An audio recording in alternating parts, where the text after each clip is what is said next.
নৰেন্দ্ৰ মোদী ডাঙৰীয়াৰ কাৰ্যকালৰ সম্পূৰ্ণ 12 বছৰ সম্পূৰ্ণ হ'ল আৰু সেই উদ্দেশ্য আগত ৰাখি আমাৰ এই বৰক্ষেত্ৰী ব্লকত 3দিনীয়া কাৰ্যসূচী এটা ৰখা হৈছে। ইয়াত আমাৰ প্ৰতিটো ডিপাৰ্টমেণ্টৰ বিভাগীয় লোকসকল আহিব আৰু যাৰ যি অসুবিধা আছে আজি প্ৰথম 17 তাৰিখ আজি আমাৰ প্ৰথম আৰম্ভণি হৈছে।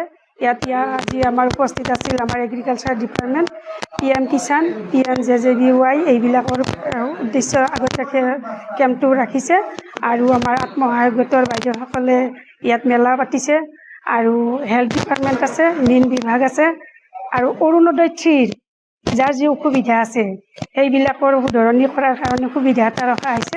সেই উদ্দেশ্য ৰাখি ইয়াত 3দিনীয়া এটা কাৰ্যসূচী ৰাখিছে।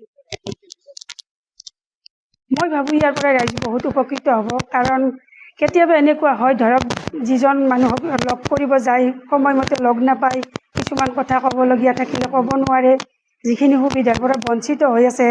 আজি হয়তো ৰাজহুৱাভাৱে ইয়াত মিটিং হৈছে, মিটিঙত প্ৰতিটো বিভাগে দায়িত্ব থকা ব্যক্তিসকলে বুজাই দিছে ক'ত কেনেকুৱাভাৱে সুবিধাবিলাক পাব।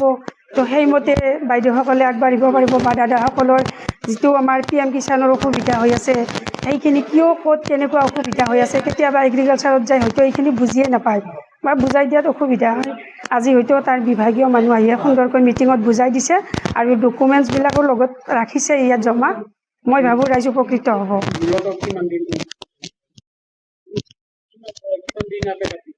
আমাৰ 3দিনীয়া কাৰ্যসূচী 17, 18 আৰু 19 তাৰিখলৈ এই কাৰ্যসূচীটো আমাৰ চলি থাকিব।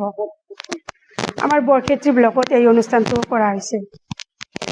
কি অসুবিধা আছে খোলাকৈ পাতক, অৰুণোদয়ৰ অসুবিধা আছে, PM কিষাণৰ অসুবিধা আছে বা কিছুমানৰ হেল্থৰ কিছুমান প্ৰয়োজন আছে, ইয়াত হেল্থ কেম্পো পাতিছে। আপোনালোকে আহক, আহি সকলো সুবিধা ইয়াত পাব। গতিকে সকলোৱে অহাটো মই বিচাৰোঁ। যিকোনো খবৰৰ বাবে যোগাযোগ কৰক আমাৰ এই নম্বৰত 9181 307 2221।